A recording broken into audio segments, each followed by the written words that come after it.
What I forgot to mention, this is all done in EEVEE, the render engine. It's called the real-time render engine because everything is done in real time. I'm just going to go over it real quick. There's a ton of videos out there explaining it better than I can. Let's import a light. You have the light here. Let's go to the light bulb data, increase the strength to 100. You see it's glowing right now. Everything is glowing. What I'm going to do now is import also, let's import a cube. You don't need to follow this, by the way. I'm going to give it a material, make it blue. And as you can see, what you would expect usually is the light bouncing off, then off the chair, and the chair having a bluish tint. But with EEVEE, that's not the case. If you really want that without any extra settings, let's go to solid view, select cycles. Cycles does all of that for you. Like it's doing the calculation. Right now it's really noisy. You can use cycles if you want to make really realistic renders. That's what I'm using most of the time. And therefore it's recommended to use also GPU. On the right side you can see device. It's using the CPU. We're going to change it to GPU.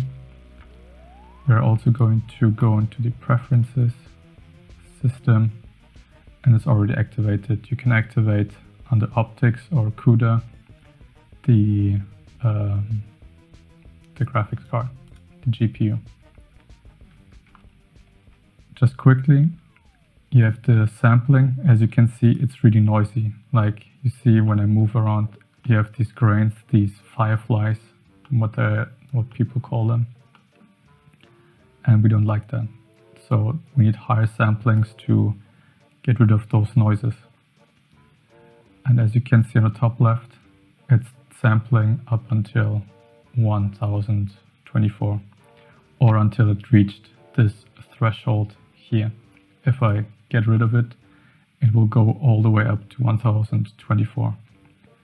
But we just want it to be at the threshold. For the viewport, we don't need a high number because we want to look quick what's going on.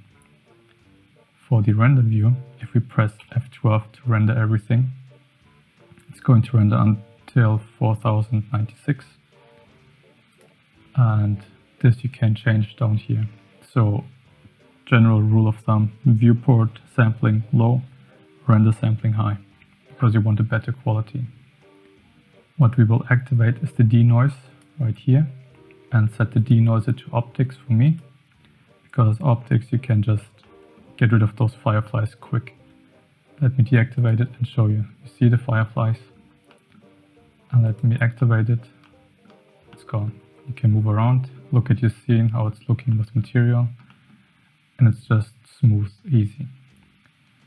There are a bunch of settings here, which I won't go over. You can look at them later on. But cycles, I'm not going to use it because this course is supposed to help everyone. And I didn't start with a GPU, and maybe you don't either. So I'll stick with EEVEE. Here you have the same settings, viewport, how many samples do you have in the viewport, and how many samples do you have in the render. You have ambient occlusion, which is important. I'm just going to go over what I think are important for this course. So ambient occlusion, this is basically, as you can see, the shadow part. Let's take this mug, for example, and you have the plane, the paper, and below. The light comes and hits from your direction, and the shadow is cast around here, for example. The place where the plane and the mug are meeting, this is usually the darkest spot, all the way there. This is the occlusion area. And this is what we can basically activate here. So right at the contact spot where it's the darkest, we get more darkness and therefore more realistic results. It takes a bit more computational time, but it's worth it. What else is nice to know is bloom, and it deals with the glow around objects. As you can see, the light in the middle it's just glowing more, it's popping out more. Then you have depth of field, we won't touch that. I'm just going to go over what I think it's important. The shadow. Let's zoom in into the shadow again. You can change the cube size, which basically is changing the quality of the shadow. You see the shadow is just like a straight line now. And if you go lower, it will be more jagged or more uneven, as you can see. So the higher the number, the better the shadow. I'm just going to go with this for now. High bit depth. You can also get more detail. We don't need that for now. Film. You can also have a transparent background. If I turn it on and off, you will see. If I turn it on, you see the HDRI, the one that's around the world. And if I turn it on, it's gone. And once you render it, let's just go here. Once you render everything, just your object will be the image and everything else is transparent. And this way you can move around stuff easier in Photoshop. Or let's say you want to print this on a t-shirt. You print it out like this and put it on a t-shirt. And if you don't have it transparent, you also have a white frame around your object. And finally, indirect lighting. EEVEE has some downsides because you have to set so many settings to make it look really realistic. So Cycles is kind of overpowering. But EEVEE Next will come out, the next version in 4.1, so maybe it will change. And to make it more realistic, we need to have indirect lighting baked. Indirect lighting is, for example, again, you have this red thing here and the mug. And if I hold it like that, the light will bounce on this red part off of this mug. Even if it's slightly colored, you will still see some reddish parts here. This will be the indirect lighting. This is currently not in here, it's not visible. So this bluish part is not really affecting, when I'm exaggerated, the wood part right there. To make it affect this wood part, press Ctrl A and import a light probe Irradiance Volume. You want to usually just put it in areas where you want to have this reflection going on, because if you look at this, we don't need reflection back here. It's unnecessary calculations. So let's just scale it down a bit. If you press the comma or the stop button on the numpad, you just zoom in on this object. It's good enough. You see these dots here, they are the calculation points.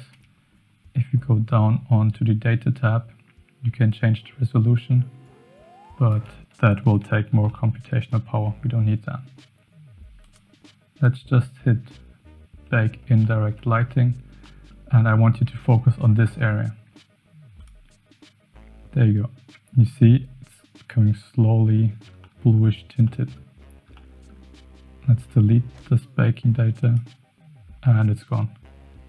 Ever so slightly it will be bluish, but it is still noticeable. It's a real world thing, and it will matter. What baking basically does is take the lighting from this current moment, put it and freeze it. If you change anything afterwards, let's say I change the color from blue to red, like this, you will still see the data we baked before or froze before, like it doesn't match the red color here. We still have a blue reflection here, but it doesn't match. So we bake it again, and now we have a red tint. And that's what we will do at the end of everything after we created all of our objects in our room to get a better detailed image. You know what EEVEE and Cycles is. There are different settings to make it look better. I hope you enjoyed that one. You learned something new.